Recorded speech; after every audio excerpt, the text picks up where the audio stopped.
se tenir debout. Et si on a les yeux en face des trous, on invitera toutes les filles à danser entre la pédale et le braquet. Bonjour tout le monde. Sébastien Bonjour. Joly avec nous aujourd'hui. David Maltais, comme à son habitude.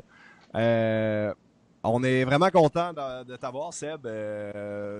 Ancien directeur sportif, mon ancien directeur sportif, mon ami à ce jour. Aujourd'hui, chez Decathlon AG2R La Mondiale. Autrefois Française des Jeux. Autrefois Europcar. Autrefois coureur cycliste professionnel qui a fait un peu toutes les équipes en France de 2000 à 2011. Très content de t'avoir aujourd'hui, Seb. Salut, ça va bien? Bonjour à tous les deux. Bonjour Antoine, bonjour David et plaisir partagé. Ça va très très bien. Aujourd'hui, on est content de t'avoir parce que je pense le métier de directeur sportif, directeur DS, la fameuse personne qui, des fois, on dirait, ne fait que conduire la voiture derrière les coureurs. Je pense que c'est un poste que beaucoup de gens ici qui nous écoutent savent pas vraiment c'est quoi, l'ampleur, à quel point, l'impact, la préparation. Est-ce que c'est un coach? Est-ce que c'est pas un coach? Est-ce que c'est le boss des coureurs? C'est qui? Tu sais, je pense c'est ça qu'on voudrait essayer un peu de démystifier, d'avoir ton point de vue. Tu t'es promené dans plusieurs équipes, tu as eu les deux chapeaux, tu as eu plusieurs chapeaux. Tu as eu un chapeau de coureur, un chapeau de coach.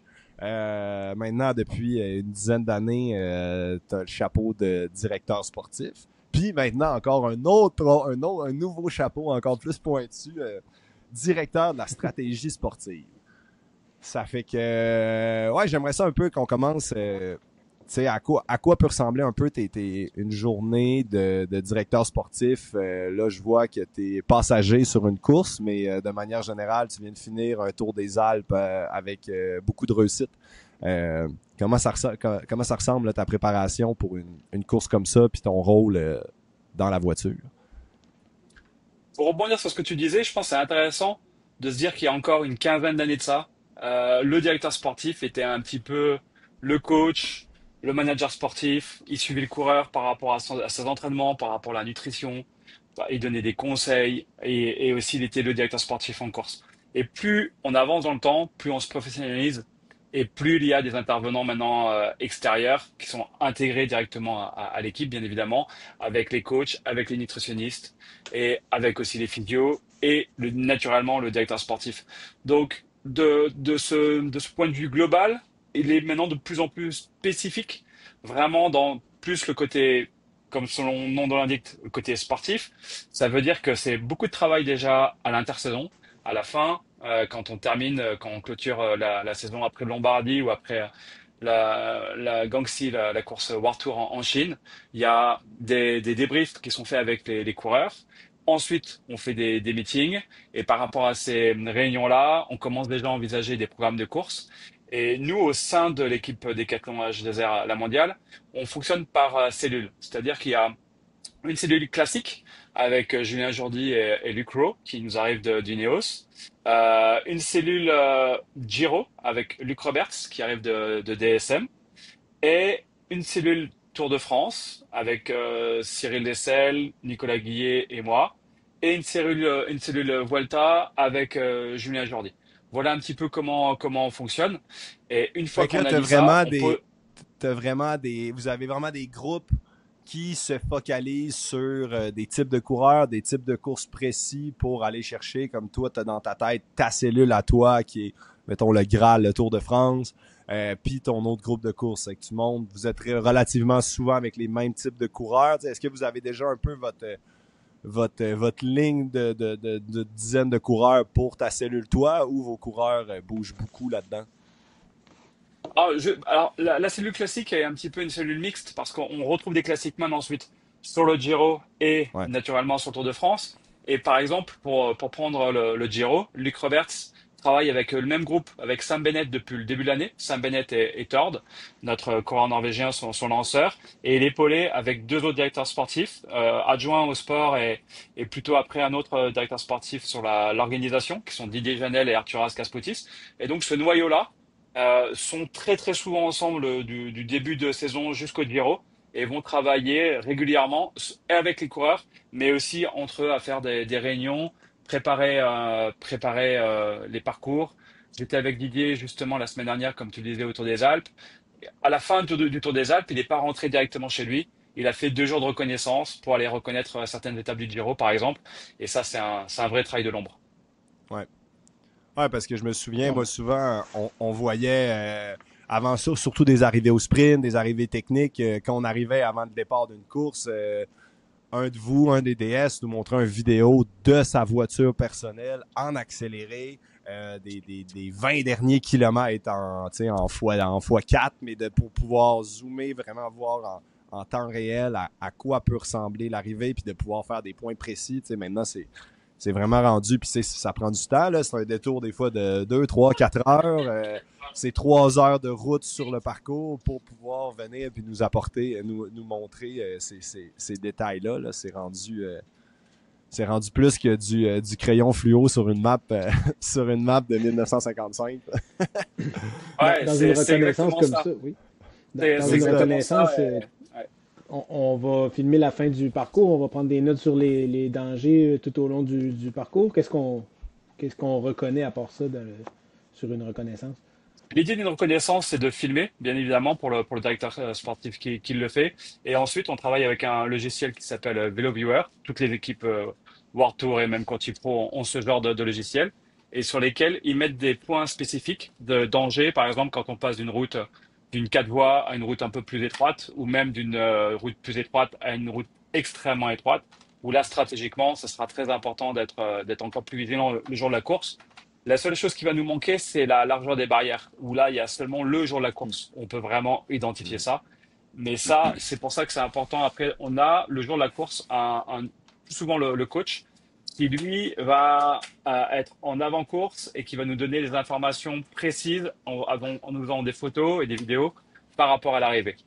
Et donc ça sera des informations que nous, directeurs sportifs, on donnera ensuite directement pendant la course aux coureurs. Donc, c'est le genre d'information que vous pouvez relayer par radio pendant que la course se déroule. Bon, Mhm. les gars, à 5 km de la ligne, c'est pas si large que ça. Ce qu'on vous a montré ce matin, on a une largeur d'une voie et demie. Donc, faites attention, quelque chose comme ça. C'est exactement ça, ou même parfois, ça arrive fréquemment, un gros rond-point qui semble hyper technique, où le rond-point, le jour de la course ou 3 jours avant, va être complètement rasé. En général, c'est soit un ASO qui fait ça, à Maurice Sport Organisation, l'organisateur du Tour de France.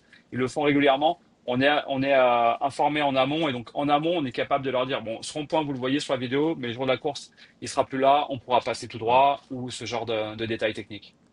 Ah, puis beaucoup des choses de vent aussi, il y a des risques de bordure. On a souvent il va souvent avoir le coach qui est passé, puis c'est à la sortie. Il y a un village qui est très technique, donc le peloton va déjà être en file. Puis à la sortie du village, c'est à découvert, il y a du vent de côté. Fait que là, il faut être vraiment alerte parce qu'il y a des fois même un milieu d'étape que tu t'attends, il n'y a pas de côte, il n'y a pas rien de spécial, mais là, il y a un village que tu sais qu'il y a plein de dos down, il y a des ronds-points, il y a plusieurs virages.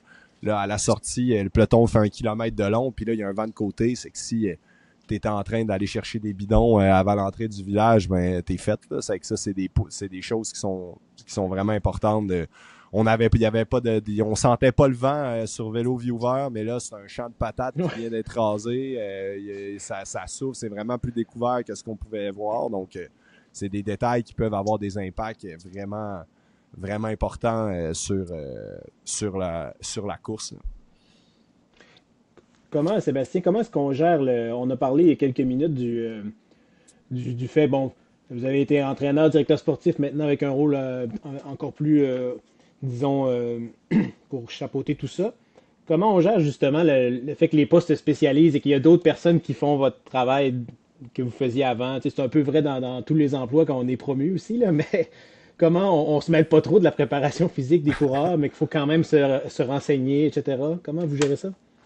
Comme le disait Antoine, l'avantage que j'ai, c'est que j'ai été coureur, j'ai été coach. Pendant que j'étais coach, j'étais aussi testeur pour le matériel. Donc, il y a aussi un côté ingénierie aujourd'hui qui rentre beaucoup en compte. Directeur sportif et maintenant directeur de la stratégie. Donc, mais j'ai une vision globale sur l'ensemble et ça me permet non pas d'aller, comme vous dites, mettre mon nez dedans, mais de pouvoir échanger avec les coachs, avec Paul Barat, le directeur de l'innovation, qui vient de rentrer dans l'équipe, qui était aussi chez Ineos par le passé, et de pouvoir échanger, par exemple, là récemment, sur le Tour des Alpes, on a échangé sur les pressions, pression sèche, pression intermédiaire, pression mouillée, et de pouvoir jouer un tout petit peu là-dessus. Et lui, il a besoin de feedback. Et notre rôle, que ce soit directeur sportif ou coach, c'est de faire des feedbacks. Donc c'est plutôt constructif et c'est très intéressant. Et surtout le gros changement pour nous cette année. L'année dernière, on était dans une évolution, je dirais, avec l'arrivée de Decathlon, l'arrivée de Van Rysel. Mais cet hiver, avec l'arrivée des directeurs sportifs anglo-saxons, avec les deux Luc, comme on évoquait tout à l'heure, Luc Roberts, Luc Rowe, plusieurs coachs anglo-saxons aussi, avec Alex Camier qui arrive de chez Dieco, avec Les Bryan qui est un ancien aussi de Ineos, et Paul Barat, donc le directeur de l'innovation qui est aussi lui en anglais. On parle de plus en plus anglais et l'équipe est en train de se transformer. Et là, on n'est plus dans une évolution, on est dans une révolution. Et moi, le premier, Antoine le sait bien, l'anglais n'est pas mon fort, mais on progresse tous, plus ou moins à notre vitesse. Mais l'idée, c'est à moyen terme de parler tous couramment anglais, et c'est hyper stimulant, et surtout, ça nous permet de pouvoir attirer aussi des coureurs anglo-saxons dans notre équipe. Et c'est le but aujourd'hui, c'est que notre équipe soit une équipe internationale, parce que pour jouer avec les meilleurs, il faut être une équipe internationale.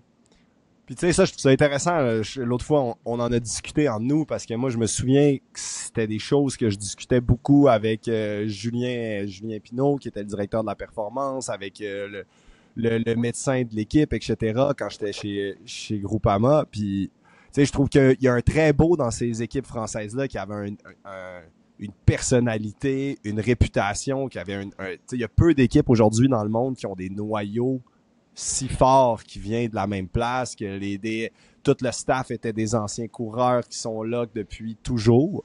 Mais là, on sent les dernières années, les équipes un peu françaises ou espagnoles qui avaient des noyaux vraiment similaires ont pris un gros pas de recul avec justement toutes les avancées technologiques, toutes les façons de faire différentes, autant nutritif sur la nutrition, autant sur l'aérodynamisme, autant un peu sur tous les aspects de performance.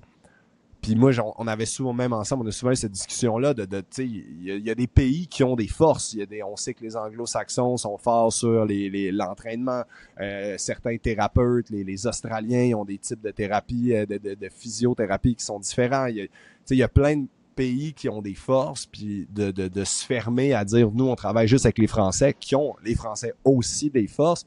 Reste que ça ferme un peu le noyau de connaissances, puis d'aller vers ça, de se diversifier, d'aller chercher comme lui, c'est un des meilleurs dans ça. Viens-t'en chez nous, toi, t'es bon là-dedans, puis d'amener un peu ce gros bol de salade-là, puis de tout mélanger les connaissances de tout le monde.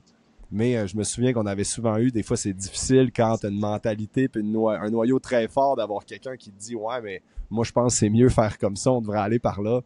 Des fois, ça devient, ça prend des bons managers et des bons leaders pour dire comme OK, on mélange, on fait pogner cette mayonnaise-là. Là. Fait que comment ça C'est se passe exactement avec ça. avec cette transition-là? Comment tu le sens là? Est-ce que tu sens que l'ensemble du staff bouge bien avec cette transition-là un peu plus internationale, ou tu sens qu'il y a encore un peu de fermeté? Après, la performance va bien. Sur le vélo, les gars, cette année, on sent qu'il y a un peu un vent dans le dos chez AG2R. Avec j'imagine qu'il y a du positif, mais comment tu sens, toi, de ton point de vue? C'est exactement ça, c'est exactement ce que tu viens de résumer. Et je me rappelle encore de notre discussion qu'on avait eue en faisant un petit tour du lac d'Annecy. C'était toujours assez cool de pouvoir échanger sur ce genre de sujet.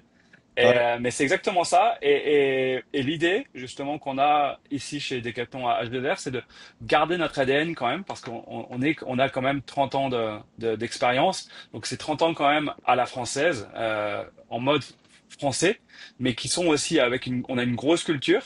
On a des choses intéressantes, mais ce qui est intéressant, c'est qu'on s'ouvre, comme tu l'as dit, à l'international et au côté anglo-saxon. Et ça permet d'avoir de la discussion. On n'est pas toujours d'accord. Et moi, le premier, des fois, je veux aussi être amené à changer d'avis, et c'est ça qui va être intéressant. Mais au moins, il y a de la discussion, il y a de l'échange, et il y a du partage. Et c'est pour ça que, comme je l'évoquais tout à l'heure, pour moi, autant l'année dernière, on était dans une évolution, mais là, on est dans une révolution. Donc, parfois, ça peut mettre un peu plus de temps que prévu. Parfois, les résultats peuvent être un tout petit peu moins bons que ce qu'on imagine. Mais en tout cas, ce qui est sûr, c'est qu'on va dans la bonne direction. Et le plus important, c'est ça, c'est d'aller aujourd'hui dans la bonne direction pour le futur, dans le sens où en plus on a un partenaire comme Decathlon qui est très investi dans le sport et qui est très impliqué et sur qui avec lequel on a vraiment un partenariat très fort, tout comme H2R. Et c'est vrai que c'est important d'avoir des bases solides.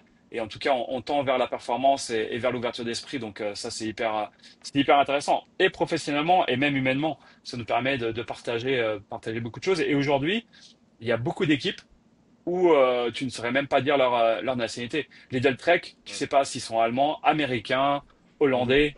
C'est juste international en fait. Exact. J'ai une question justement pour continuer sur ce sujet-là. Vous amenez des connaissances de partout dans le monde dans plusieurs domaines reliés à la performance.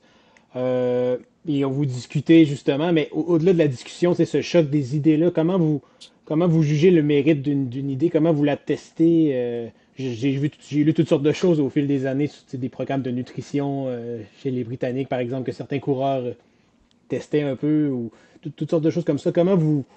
Au-delà des égos et tout ça, comment vous faites pour voir si quelque chose peut vraiment fonctionner? Pour reprendre l'idée de la nutrition, ce qui est intéressant, c'est que notre nutritionniste, Julien Louis, est français, mais il travaille en Angleterre. Donc, on est un peu dans le même état d'esprit. Il a la philosophie anglaise et on met des choses en place avec les assistants parce que il n'y a pas simplement les directeurs de pôle, mais après sur le terrain, c'est les assistants qui font les bidons. On le sait aujourd'hui, toutes les équipes font pareil. On n'a pas la même quantité d'hydrates de carbone, de glucides dans certains bidons de départ, au milieu ou à la fin. Les gels, c'est pareil. Il y a différents formats, différents dosages. Et donc tout ça, c'est un gros travail que Julien fait avec aussi ses collaborateurs nutritionnistes. Est-ce que Et le en tout cas, sirop sa de méthode, grenadine, c'est fini? c'est assez fou de dire ça. Ce qui est vraiment fou, c'est de se dire qu'il y a encore 10 ans de ça, on a, on avait du sirop de grenadine. C'est Ouais, la vraiment révolution pas est en si marche, loin, là. Antoine. Ah, c'est vraiment C'est pas si vraiment pas loin, si là. loin. À 10 ans, c'est rien. C'est ça. C'est ça qui est fou. Mais Wow. excuse-moi de t'avoir coupé pour ma blague idiote, là. Mais ça Non, restait, mais non, quand tu parles, c'était pas idiot, justement. C'était pas ton idiot, point c'était de une très bonne réflexion. révolution, ton point de révolution, c'est, tu sais, c'est vraiment là. On voit aujourd'hui le vélo tu sais, avec les Pogacar de ce monde. Tu sais, il y a des équipes tu sais, comme vous, c'est des grosses remises en question. Là, tu sais, des fois, je regarde, je suis les courses, puis c'est comme, il y a certaines équipes, t'es comme, y étais-tu sur la course cette semaine? Tu sais, je me souviens de m'être posé la question à la sortie de Tirreno de notre ancienne équipe. Comme, l'équipe était-tu là? Tu sais, il y a des équipes que c'est assez C'est complexe. Là. inquiétant. Tu vois, mettons, un Lidl, OK, qui ont une grosse équipe. Tu sais, là, en ce moment, il y a trois équipes qui dominent un peu sur l'aspect équipe. Puis après, sans parler des leaders, mais le reste, des fois, c'est difficile de combattre. C'est quand tu as des coureurs qui... Cette semaine, il y avait la sortie, les listes des salaires des gars. Tu as des coureurs qui valent 2-3 millions puis tu les vois pas dans les courses. Je peux te dire, les équipes, c'est comme qu'est-ce qu'on fait, comment qu'on fait. Puis je suis convaincu, vous êtes en révolution. C'est comme comment qu'on fait face à ça. Là? C'est quoi le plan de match? Là? Est-ce qu'on court pour gagner? Là? Décathlon, c'est des budgets de millions, de plusieurs millions. C'est comme comment qu'on fait pour rivaliser contre eux? Est-ce que c'est l'objectif de tout le monde? Ça, c'est de rivaliser et surtout que parfois on sait que le podium est quasiment inaccessible, mais c'est déjà de pouvoir dans un premier temps jouer par exemple comme à Roubaix où on était capable de jouer dans le top 5 avec Stéphane Béziguer. Ouais. Bon, comme la plupart des coureurs, il a eu des ennuis mécaniques, il a eu une crevaison, il fait septième à l'arrivée, mais c'est de se dire justement parce que avec justement l'arrivée de Luc Rowe, on a aussi justement ce projet classique et accompagné de Julien Jourdi comme on le disait tout à l'heure.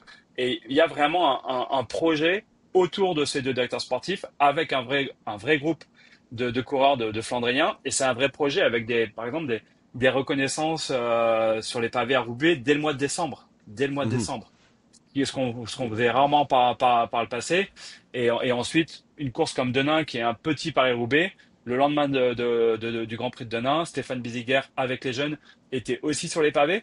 Et donc, c'est ce qui nous permet, le jour de Roubaix, d'avoir un Stéphane Biziger, un très bon rouleur, un des meilleurs rouleurs du monde, champion d'Europe de contre-la-montre, qui joue avec les meilleurs et qui jouaient dans le top 5. Donc, il y a Mhm. la victoire, mais il y a aussi des performances qui ont un goût de victoire. Et ce jour-là, même s'il y avait de la déception, de pouvoir jouer en top 5 avec un coureur de chez nous sur une des plus grandes courses du monde et une des plus belles courses du monde, c'était déjà une belle performance. Parce que comme tu le dis, il y a des très grosses équipes aujourd'hui, mais justement, on s'inspire de ça et on essaye de faire au mieux pour tirer vers le haut. Et ça tire tout le monde vers le haut, de toute façon. Tout ce qu'on Ouais. fait, on l'a évoqué au niveau nutrition, innovation. Si début 2010, Ineos était pas arrivé, à l'époque Sky, était pas arrivé et n'avait pas révolutionné notre milieu, on n'en serait pas au niveau où on en est tous aujourd'hui. Mhm. C'est Ineos qui a tiré à une certaine époque le cyclisme mondial vers le haut. Maintenant, c'est Visma, c'est aussi UAE et aussi pourquoi pas nous dans le futur parce que c'est notre but. Surtout avec la grande chance qu'on a, c'est qu'avec la complémentarité du sponsor principal Decathlon et nos vélos Van Rysel, c'est la même marque. Aujourd'hui, on est la seule Mhm. équipe, je pense à rouler full de la même marque de la tête aux pieds et même dans le sportswear. Il y a peu d'équipes qui ont cette chance-là et ça nous permet de travailler sur l'innovation. Encore cette semaine, on avait des équipes qui étaient en soufflerie à Friedrichshafen avec des tests de produits, des tests de position. C'est un travail de l'ombre qui se voit pas beaucoup, mais en tout cas, c'est un travail de l'ombre qui est bien effectué. Vous Ouais, parliez puis tu sais, des pressions des pneus tout à l'heure, par exemple, pression sec, pression mouillée, etc. Quand on voit, je sais que c'est pas vraiment nouveau, là, ce que Visma avait à Paris-Roubaix, là, la pression des pneus qui varie, mais exemple, un truc comme ça qui est revenu dans l'actualité récemment.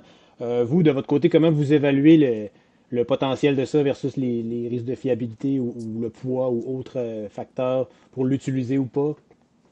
Je dirais que c'est pas tant un risque de fiabilité, c'est surtout parce que ça a l'air très fiable, c'est surtout le poids et l'inertie à l'heure actuelle que ça engendre. Et puis un autre détail, c'est qu'aujourd'hui on a des partenaires sur les roues, c'est Swisside, on a leur moyeu, on a leur jante, et on fait des tests tout au long de l'année. Et à ce jour, on a trouvé une fois de plus une crevaison pour un Stéphane Billière, c'est rien. Une crevaison, c'est monnaie courante sur Paris-Roubaix. Et à ce jour, on a trouvé le bon compromis comme beaucoup, mais je dis pas que dans quelques années, peut-être qu'on tendra vers ça. Mais aujourd'hui, toutes nos routes de classiques sont utilisées, sont des roues particulières, un peu moins hautes, un peu plus larges, avec des sections justement de tubeless de 30 à 32 millimètres. Et ça nous permet d'aller de Rahen, la classique gravel en début de saison, euh, mhm. en passant par Strade Bianche, qui est gravel aussi, ensuite sur les classiques flandriennes. Donc c'est aussi tout un stock de matériel qui navigue en fonction de toutes ces courses-là. Mais c'est peut-être un aspect sur lequel on va travailler dans le futur. Mais en tout cas, aujourd'hui, avec notre compromis de roues Swisside et tubeless Continental, on a vraiment quelque chose de très, très fiable. Et aujourd'hui, la fiabilité est hyper importante. C'est un peu comme en Formule 1. Quand on a un matériel fiable, on préserve et on essaie de le garder le plus possible. Tu sais, Ah, je c'est vraiment rebondis un intéressant de peu. voir tous les paramètres qui peuvent être considérés parce que ça paraît bien quelque chose qui varie la pression, mais il y a plein d'autres méthodes qui peuvent.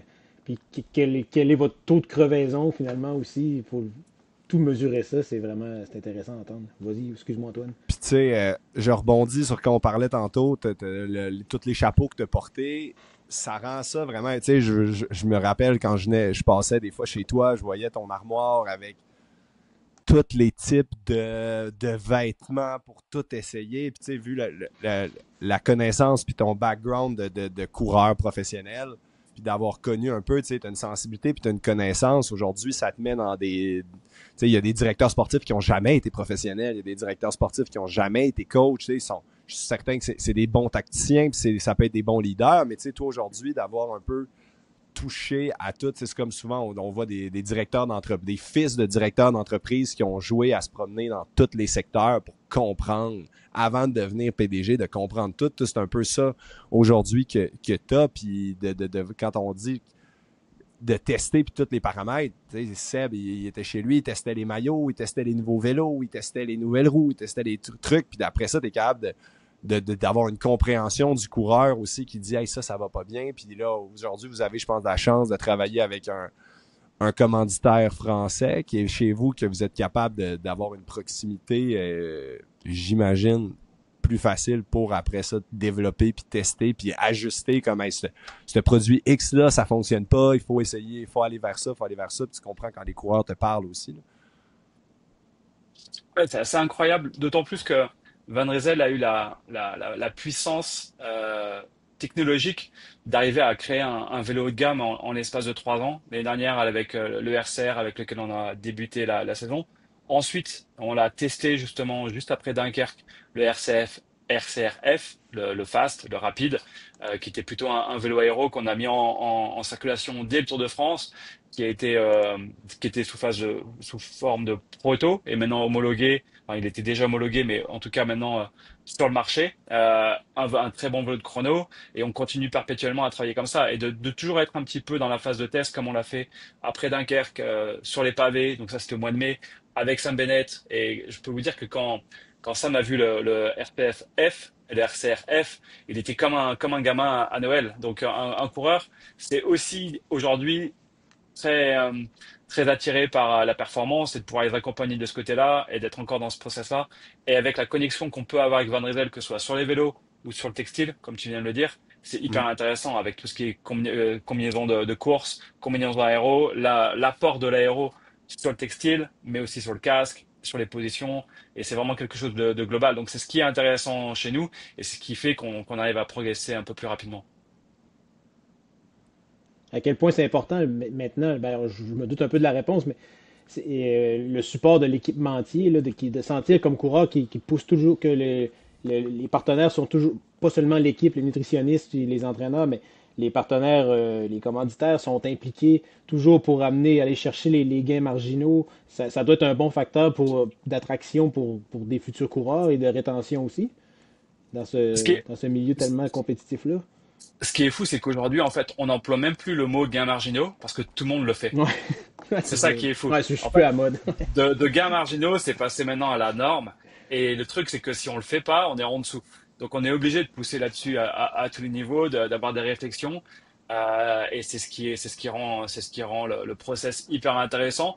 Mais après, ça reste du sport. Et il y a les conditions météo, il y a la course. Hier encore, on l'a vu juste sur une étape qui, sur le profil, avant, et encore pareil, il y a 10 ans de ça, ça aurait fait tempo, ça aurait cassé un peu, revenu à la fin, et ça aurait fait un sprint à 60 mecs au Tour de Romandie, à 60 coureurs. Là, aujourd'hui, dès qu'il y a une ascension dans le Il y a du final monde un petit partout. peu raide, il y a du monde partout, ça explose. Et ce qui est intéressant, et un peu à l'image du Tour des Alpes, on se retrouve en haut avec 15 coureurs, mais ces 15 meilleurs, il n'y a plus d'équipiers. Ça attaque à droite, à gauche. Et ça, c'est des situations de course hyper intéressantes. Et on s'est retrouvé dans exactement la même situation, en tout cas très proche au Tour de Romandie, où les conditions météo étaient la pluie, le froid, il faisait 5 degrés. Au sommet, il n'y avait plus que 16 coureurs. Et là, Arensman est parti parce qu'il n'y avait quasiment plus d'équipiers pour pouvoir contrôler. Donc, on a beau faire tout ce qu'on veut au niveau innovation, nutrition, entraînement, performance. Après, la course, c'est la course. Et il faut garder cet instinct et cette vista. Et c'est ça le plus important. On parle beaucoup de watts. Mais pour moi, le plus important à la base, c'est que le coureur, et Antoine était vraiment comme ça aussi, il faut avoir, avant d'avoir des coureurs, il faut avoir des coursiers. Et l'instinct de coursier, ça s'apprend pas. Vous aurez beau faire des cours théoriques, travailler tout ce qu'on a évoqué. S'il n'y a pas le côté Il faut le coursier, ça sentir. marche pas. Faut le sentir et il y a besoin de ça. Donc, c'est avoir une base de coursiers et on a de très bons jeunes qui arrivent et qui ont déjà, même jeunes, cet aspect-là et je dirais même qu'ils cumulent l'aspect coursier et l'aspect entraînement et ils sont déjà prêts. On le voit. Aujourd'hui, on parlait de notre équipe développement, ce qu'on appelle nous la New Gen, c'est ce qui regroupe l'équipe continentale U23 et l'équipe junior U19. Et aujourd'hui, les coureurs qui arrivent en équipe World Tour, on dit même plus le mot néo-pro. Ça, c'était un mot Ouais. qu'on employait il y a encore 10 ans. Mais aujourd'hui, un coureur qui arrive en World Tour, il est professionnel. Parce qu'il a été formé avant, bien formé en plus, et aujourd'hui, il est prêt. Et on le voit, on a différents exemples. Léo Bizio, Paul Sexa, Je voulais qu'on en Noah parle Elidor. justement. Je voulais qu'on en parle du petit Paul Sexa, là, quand vous avez un peu une pépite comme lui, de 18 ans, qui est un des plus jeunes coureurs sur le World Tour aujourd'hui, fait des performances incroyables, joue la gang sur des courses difficiles, comme on a vu la semaine dernière au Tour des Alpes. Tu sais, c'est quoi votre vision là, quand on a une pépite comme ça? On l'a vu dans le passé. mettons, chez Groupama, ils ont des pépites, mais c'est difficile de conserver ces pépites-là quand tu joues contre les équipes avec des budgets qui sont des fois le double, voire le triple de vous. Pour un jeune coureur, tu te fais offrir 2,5 millions. Des fois, c'est difficile de dire non parce que c'est quoi comment vous voyez cette stratégie de rétention-là quand vous avez des pépites comme ça? C'est comment on veut bâtir autour de ça, comment qu'on s'assure de pouvoir le garder, puis de rivaliser avec des fois moins de budget que les autres équipes. Tu sais, c'est quoi un peu la vision de ça pour aller chercher cette pour avoir une rétention de coureurs? C'est ce que je lui ai évoqué cet hiver quand on s'est vu justement en réunion et pour imaginer son programme de course. C'est que à la fois, on veut pas le surexposer, mais on veut pas non plus le surprotéger. C'est de trouver la bonne vitesse. Donc, on lui a fait un programme de course adapté et adaptable. Et on est perpétuellement en train, dès qu'il coche un step, on bascule sur un step différent. Donc ça, c'est la première chose. Sportivement, on l'a dit, il sort de junior, donc il a même pas passé par la case U23. C'est assez rare, c'est même très rare. Et ce qu'il a encore prouvé autour des Alpes nous permet maintenant de pouvoir passer encore un step supplémentaire. Il va partir en stage en hypoxie avec les équipes du Dauphiné et du Tour de Suisse prochainement. Parce que aujourd'hui l'hypoxie est un step supplémentaire aussi c'est même plus un step supplémentaire. Aujourd'hui l'hypoxie, si on veut être prêt sur une course à étapes, on est Obligatoire. obligé. C'est obligatoire. C'est primordial. Donc, mais par contre, chaque coureur il réagit différemment. Donc, ça va être intéressant. Il en a déjà fait un tout petit peu, mais là, ça sera de l'époxy encore un peu plus cadré sur 21 jours. Et ça va nous permettre de voir encore son niveau. Mais l'idée vraiment, c'est de l'accompagner le mieux possible. Et pour le coup, et on a eu le même patron, toi et moi, Antoine, j'ai repris une phrase de Jean-René qui disait que même quand on est jeune, même quand on est talentueux, c'est important de cotiser pour l'équipe. Et c'est pareil, c'est quelque chose que je lui ai dit aussi durant l'hiver, c'est que c'est bien aussi que naturellement, parfois, il soit amené à travailler pour les autres. On l'a vu le dernier jour où naturellement, il a laissé l'étape à Nicolas, mais avant ça, il avait travaillé aussi pour Félix. Félix était le leader sur le papier. Félix termine cinquième au général. Et c'est important de respecter certaines étapes aussi, de pas trop les brûler. Elles seront accélérées, mais entre accélérer et brûler, c'est très important. Et pour moi, il y a une Ça différence. montre, ça montre quand même une grande, je pense, mon analyse, ça montre quand même une énorme confiance de son avenir. Pour lui, là, on rappelle, la semaine dernière, autour des Alpes, il se retrouve à une des dernières étapes, l'étape, je pense, une des étapes reines de la semaine, en échappée avec un coéquipier. Le kid, il est pro depuis 3 mois, puis il laisse son coéquipier la qui victoire n'avait jamais quand gagné une t'es course. premier pro, lui avait jamais gagné. Là, son coéquipier avait jamais gagné. Mais de se dire, lui, tu sais, un jeune de 18 ans qui a la chance de gagner une étape comme ça, c'est pas mal dans le jamais vu d'être comme, de tout de suite avoir un peu ce Cette réflexe maturité-là. de leader, de capitaine, d'être comme, tiens, prends-la parce que tu vas m'en donner pas mal dans les prochaines années, tu sais, je pense. D'être capable d'avoir cette maturité-là, c'est quand même un beau, c'est des beaux, c'est une belle chose à voir pour une organisation comme vous d'être comme, ok, il fait les. Je sais pas si c'est toi dans l'oreillette qui a dit comme tu y laisses la victoire ou ils se sont entendus entre eux. Je pense, peut-être tu veux pas en parler, mais. Non, ils s'étaient entendus entre eux, et ça se voyait à la télé. Donc après, il y a des consignes qui sont passées, mais il y a aussi ce que eux avaient eu envie de faire, et c'était très bien comme ça. Il y a rien à redire là-dessus. Et c'est exactement ce qu'on disait tout à l'heure, c'est que il a déjà l'âme d'un leader, et il a ce côté coursier. Et aujourd'hui, pour réussir dans le vélo, on a besoin de ça. On a besoin être un coursier dans son temps.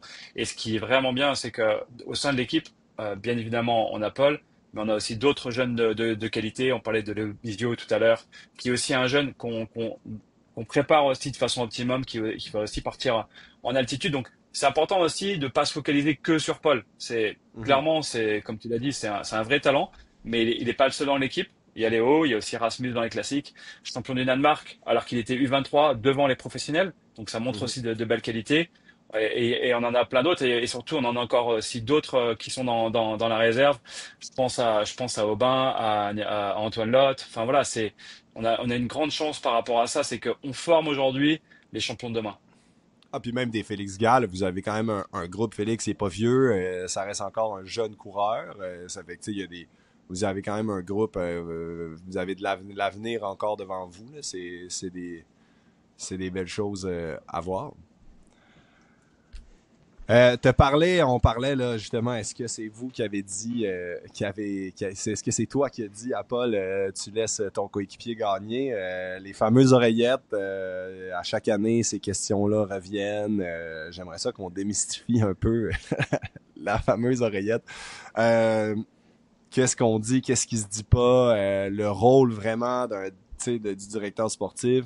Je me souviens, toi, quand t'as commencé dans certaines courses, des fois, on se parlait, puis c'était comme, ah là, j'ai-tu trop parlé, j'en ai-tu trop dit, puis on était capable, tu sais, quand tu passais dans les chambres, on a toujours eu une belle relation, puis capable de discuter. C'est une adaptation aussi, puis des fois, t'as des directeurs sportifs qui en disent trop, il y en a qui en disent pas assez, il y en a que c'est pas pertinent. Tu sais, c'est difficile. À un moment donné, il y aurait tellement d'informations qui peuvent être dites, mais pas pertinentes. C'est de trouver un peu cet équilibre-là. Aujourd'hui, les briefings sont tellement étoffés.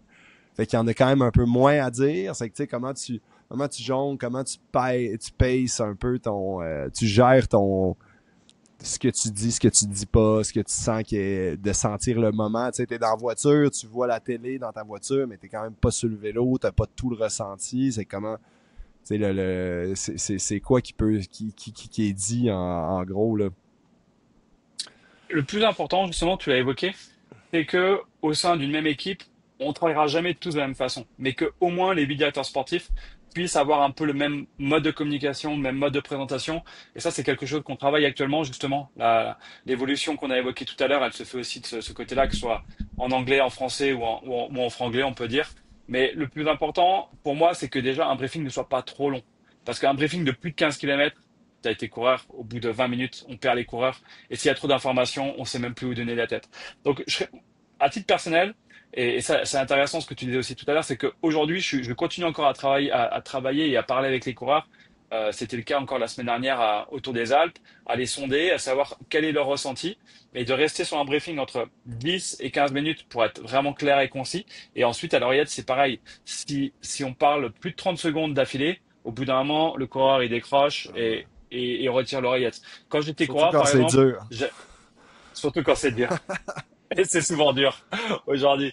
Quand j'étais coureur, par exemple, j'avais horreur qu'on me parle à l'oreillette en descente. Et Ouais. personnellement, je parle jamais à l'oreillette en descente parce que pour moi, ça En plus, t'entends déconcentre. rien. Et en plus, t'entends rien. Donc, ça sert à pas à grand chose. Ou alors, si vraiment il y a un danger au dernier moment, il y a des zones de travaux qu'on vient d'apprendre par Radio Tour ou par le coach en avant-course. OK, là, on le dit et là, il doute, comme c'est rare qu'il y a quelque chose de particulier.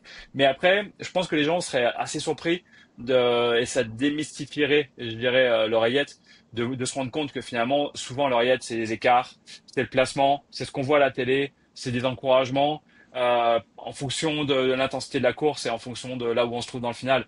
Mais après, par contre, comme tu l'as évoqué aussi tout à l'heure, je suis toujours surpris quand on se double entre directeurs sportifs de voir des directeurs sportifs d'équipes concurrentes qui ont tout le temps la main sur l'oreillette. Et là, je me dis, mais Qu'est-ce qu'ils qu'est-ce qu'ils peuvent leur disent? dire à longueur de temps, quoi. Mais après, voilà, c'est deux philosophies Parce qu'on différentes. s'entend, là, t'as jamais dit de tactique à aucun coureur en course, là, tu sais, c'est pas, des fois, on dirait les gens s'imaginent que le DS, il joue à PlayStation, dans l'auto. À Cycling Manager. C'est Ouais, ça, c'est pas Cycling Manager, là, tu sais, pis c'est jamais Attaque toi qui as dit à Félix Gall, attaque, c'est le moment, allez. Tu sais, c'est pas en comme ça que pesant ça sur le se piton. passe, là. C'est ça. ça, on l'anticipe justement dans le briefing et les seuls moments où ça peut faire un tout petit peu pro cycling manager par expérience à l'époque où je travaillais avec Arnaud et t'étais encore dans la même équipe que moi à cette époque-là et là où quand derrière on roulait, je disais à tel ou tel coureur du train d'aller rouler à tel moment à Tobias Mhm. ou à Ignace parce qu'il y avait le feu et qu'il fallait rentrer. Et j'ai le souvenir d'une étape où on rentre dans le dernier kilomètre et là, ce jour-là, Ignatius avait vraiment dit, ouais, là, ce jour-là, c'était vraiment PlayStation. Parce que j'avais fait rouler les coureurs en fonction de leur capacité physique, que ce soit plat ou que ça monte. Et là, c'était assez grisant, on peut dire. Mais ça reste une course au sprint particulière. Et en plus, on avait gagné, donc ça, c'était cool. Ah, Wow. puis tu sais, moi, je me souviens quand on avait le maillot rose sur le Giro, il y a une étape, puis là, moi, je m'étais presque engueulé avec. Je sais pas si t'étais là au Giro, là, non? Je m'étais Bien sûr que engueulé oui. avec Philippe parce que on roulait, puis là, il disait laisse plus de temps, laisse moins de temps, puis là, il arrêtait pas de me dire, tu sais, c'était moi qui roulais pour défendre le maillot rose.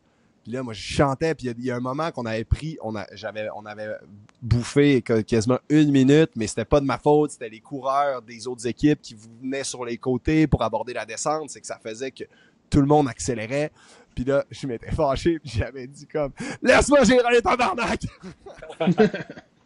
Je me rappelle bien, maillot rose avec Attila, parce qu'il y a eu deux Ouais, reprises, avec ouais, Attila et avec Bruno. ouais. Ah non, Mais je me j'étais rappelle fou. très bien de ce jour-là.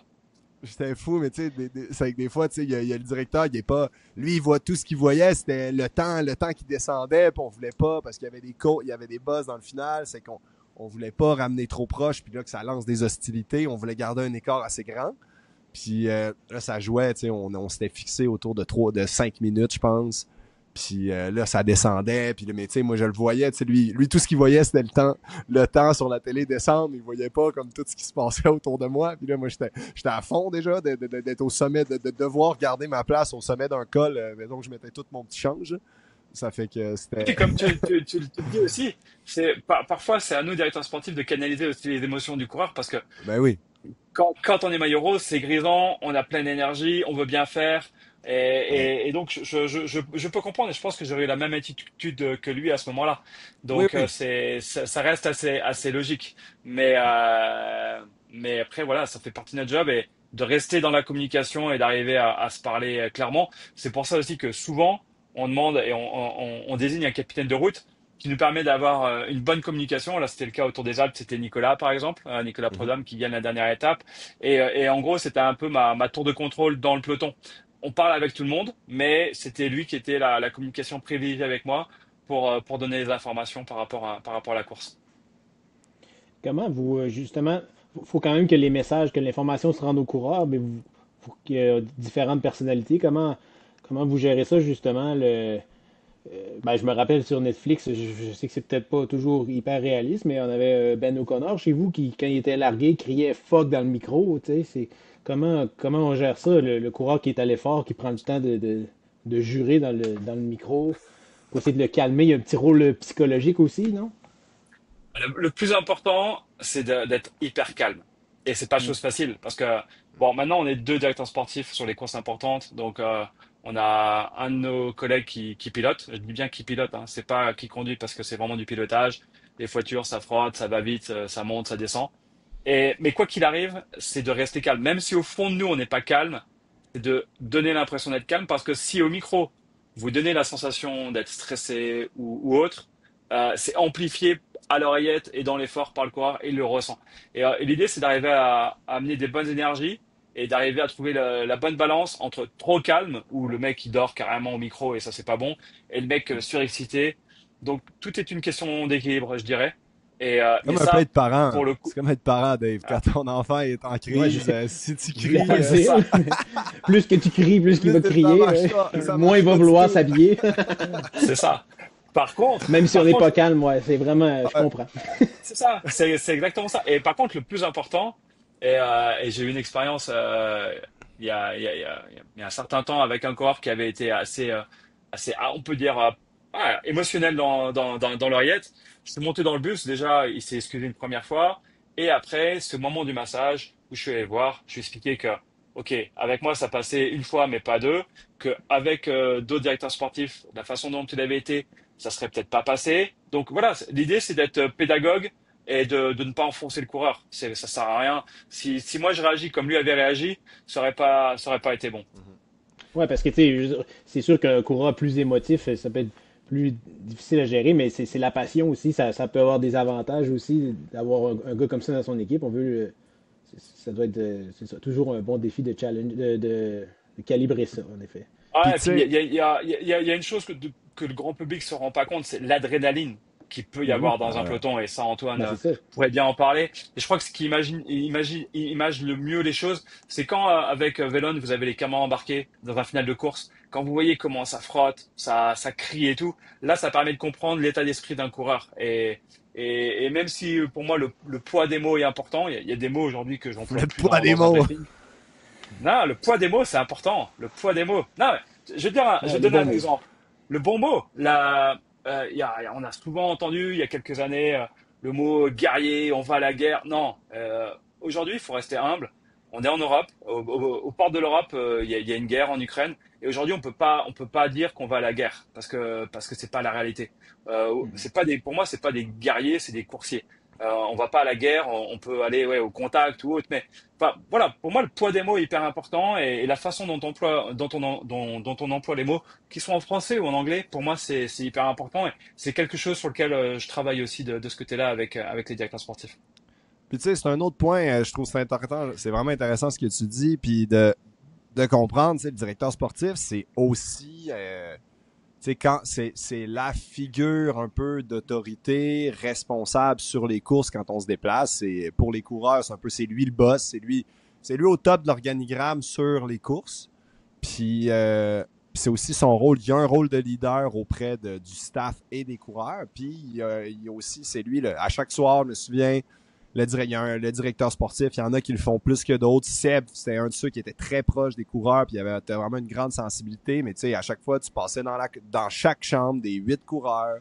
Comment ça a été? Qu'est-ce qui s'est dit à l'oreillette? Qu'est-ce qui a passé? Qu'est-ce qui a pas passé? Les plus vieux, des fois, c'était comme comment tu vois la course de demain? Qu'est-ce qu'aujourd'hui? C'est quoi ton ressenti? Justement, tu dis que tu es un capitaine de course. Il y a l'information le moment de la course, mais tu as aussi après le vrai ressenti, puis que ça l'aide à justement souder quand un coureur qui va pas bien, tu sais, c'est un peu, vous avez un peu le chapeau de psychologue, le chapeau de papa, le chapeau de rassurer, tu sais, c'est pour garder tout le monde bien, tu sais, c'est fragile. On parlait d'émotions, tu sais, je sais pas si, je pense que tu te rappelles sûrement l'échappée de Thibaut qui s'est fait battre en Italie.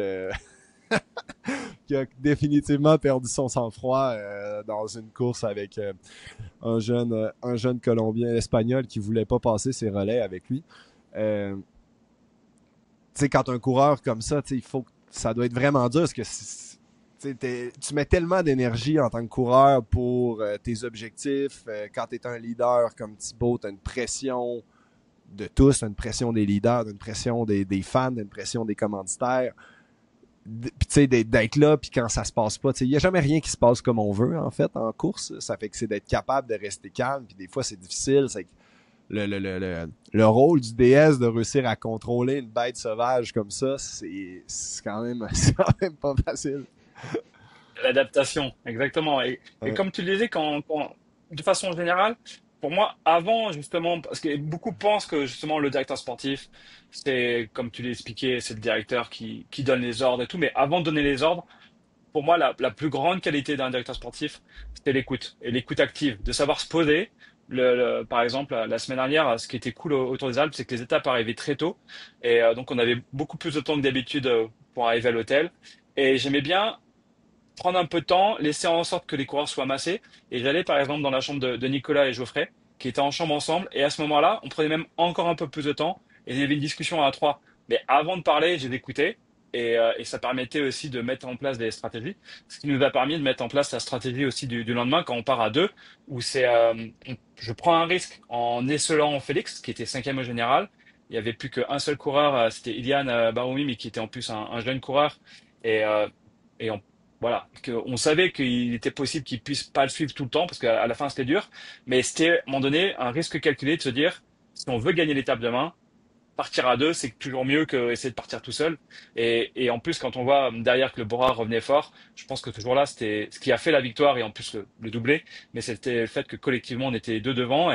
Mais ça c'était le fruit d'une discussion la veille avec Nicolas qu'on avait fait relever sur l'étape pluvieuse et froid. Et s'il n'y a pas ce moment de discussion, il y a pas de cette stratégie du lendemain et un accord. Et pareil, de la même façon, quand j'ai proposé la stratégie à Félix, je ne l'ai pas proposé devant tout le monde au briefing. Avant le briefing, comme on le faisait par le passé, Antoine, tu te rappelles, quand il y avait un lanceur et un sprinter, ou avec même Thibaut, euh, on venait et je lui proposais de venir au fond du bus. Je lui proposais la stratégie d'abord. Et une fois qu'il était aligné avec cette stratégie, on l'a proposé à tout le monde. Le plus compliqué, ça serait de proposer une stratégie différente sans que tout le monde soit au courant et surtout le leader. Donc ça, c'est le plus important. Une fois de plus, c'est l'échange et la communication. Vraiment intéressant, vraiment cool tout ce que tu nous apportes. Je voudrais, c'est vraiment le fun de tout voir cet intérieur là. Euh, dans tes yeux. Je me souviens maintenant les équipes sont de plus en plus grosses. Je me souviens du samedi matin 12 septembre 2013. Les directeurs sportifs avaient aussi des fois des rôles d'observation, de scouting. Puis maintenant, je pense que je sais pas si vous faites encore t'as encore un peu ton œil sur les coureurs, t'es en course. C'est toi, il y a 15 ans, qui était venu me voir un samedi matin à Québec pour me sélectionner pour rentrer dans les rangs du professionnel. Tu m'as ouvert ma première porte professionnelle à faire une belle carrière. Aujourd'hui, est-ce que t'as encore un peu cet œil-là? Est-ce que t'as encore, où il y a vraiment des pôles sélection, observation? Maintenant, les détections de talent sont de plus en plus jeunes. Ça commence, justement, vous parliez que vous aviez de plus en plus des pôles, des équipes U19, U23, continentales. Est-ce que le Pro Tour, vous avez encore un peu un rôle sur ça, ou vous justement, vous profitez de vos équipes écoles, vos équipes développement pour faire votre renouvellement de jeunes? Ah non, justement, c'est hyper important aujourd'hui de former des talents. Et donc, naturellement, je garde un œil là-dessus. Au sein de l'équipe, on a une cellule recrutement avec Dominique Sariez, le CEO de l'équipe, avec Jean-Baptiste Quiclé, le directeur de la performance, et Guillaume Bonafont, le directeur le manager de la Conti, Julien Jordi par rapport au classique et par rapport à son expérience dans l'équipe, et moi. Avec naturellement aussi le directeur financier parce que ça c'est un aspect qui compte aussi. Et donc on travaille régulièrement tous ensemble et on a un œil sur tout ce qui se passe un petit peu dans le peloton, les nouveaux talents et en plus bien évidemment au sein de notre U19 et U23, mais aussi à l'international avec différents pays qu'on regarde tant sportivement mais aussi par rapport aux partenaires. C'est important une fois de plus Mhm. un partenaire comme Decathlon aussi mise aussi sur l'international. Et après, justement, comme on le disait tout à l'heure, c'est pas moi qui vais aller recruter un tel ou tel coureur, mais par exemple pour l'équipe continentale, c'est Guillaume qui s'occupe de notre réserve et donc je vais avoir des discussions avec lui et on va entre guillemets donner la chance à certains coureurs. Le règlement ici nous le permet d'amener ponctuellement des équipes des coureurs de l'équipe Conti dans la World Tour, que ce soit sur des Coupes de France ou sur le calendrier Europe Tour et on l'a encore fait justement récemment sur le Tour des Alpes où Ilian aurait très bien pu aller au Tour de Bretagne et briguer même une victoire possible au général ou un bon résultat. Mais on a préféré prendre l'option de l'amener avec nous sur le Tour des Alpes, voir un petit peu comment il réagissait. Sportivement, on savait qu'il était solide, mais c'est aussi pour voir le comportement du coureur. Et là, je reviens un petit peu à Jean-René, ce côté aussi humain qui compte aujourd'hui dans un groupe. Un coureur, bien sûr, il a des watts, bien sûr, il est fort ou il est tactique ou il est pas tactique. Mais si humainement c'est un bon mec, eh ben c'est encore plus facile aussi. Et si le coureur est compliqué, là, on pourra peut-être se dire attention, et bien lui expliquer ou peut-être même que parfois ça mettra un red flag et dans l'équipe peut-être qu'un très bon coureur continental passera jamais dans le World Tour, même s'il est fort, mais peut-être juste parce que humainement il est pas bon. Il est Et là con. pour en revenir à Eliane, pour revenir à Eliane, justement, c'était une très Pas belle bon. découverte. C'était une très belle découverte et on était très content d'avoir pu compter sur lui parmi nous. Et c'est juste dommage le dernier jour parce il a un petit souci mécanique qui lui permet pas justement d'aller plus loin avec Félix. Mais sinon, ça aurait été une journée incroyable et voilà. Et à la limite, même parfois, je vais avoir tendance à mettre, et tu le sais, le côté humain avant le côté sportif. Mhm. Ben, c'est vraiment une belle opportunité aujourd'hui pour les jeunes, puis même les équipes, au final, d'avoir cette chance-là d'aller sur des courses de deuxième catégorie, si on veut, les points 2. Euh, pour eux, pour l'équipe, comme tu dis, de voir ça ressemble à quoi, comment ils fit dans un environnement professionnel, de les connaître davantage, puis pour eux, de pouvoir se prouver. Tu sais, des fois, il y a beaucoup de coureurs que, justement, mettons, des coureurs un peu comme moi, qu'on n'était pas des coureurs qui gagnaient les courses. C'est difficile quand tu es un coureur qui est fort, qui comprend qui comprend la course, mais qui gagne pas. Tu sais, souvent, on regarde les résultats, etc. C'est que là, de le voir là, le travail qu'il est capable de faire. Tu sais, moi, je disais toujours, ma plus grande valeur était dans mon équipe parce qu'il savait tout ce que je valais. Tu sais, aux yeux des autres équipes, ils savaient pas tout ce que j'étais capable de faire.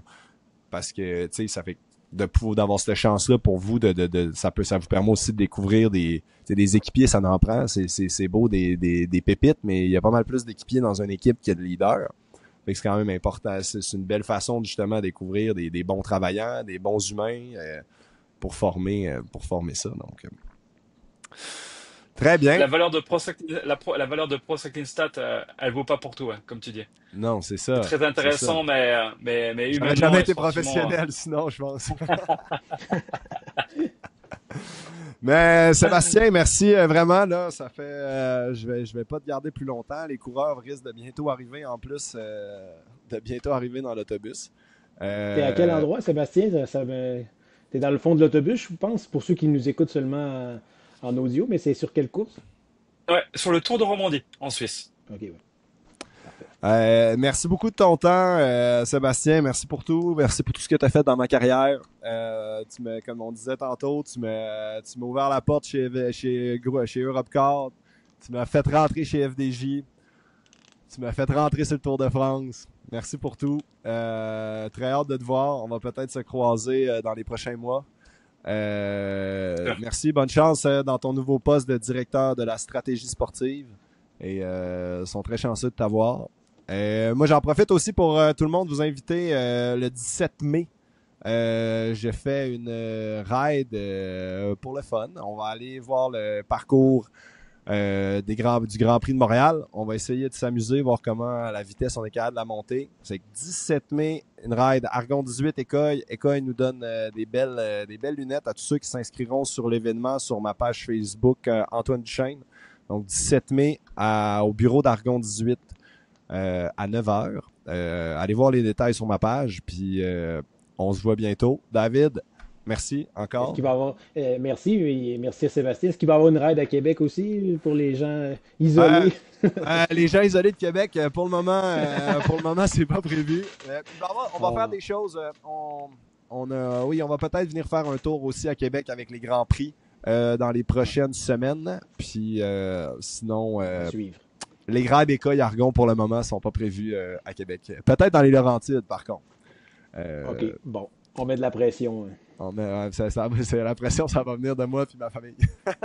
OK, c'est bon. Non, hey, merci tout le monde. Merci à vous, en À tout cas. bientôt. Merci à vous et à Salut bientôt. Seb.